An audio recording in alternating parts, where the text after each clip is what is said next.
How to fix Xbox controller blinking or flashing. 1. Repair your controller with your device. 2. Charge your controller.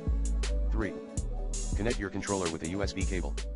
4. Connect your controller to a different console. 5. Ensure you're in range and you have decent signal strength. 6. Disconnect other unused controllers. 7. Update your controller's firmware regularly.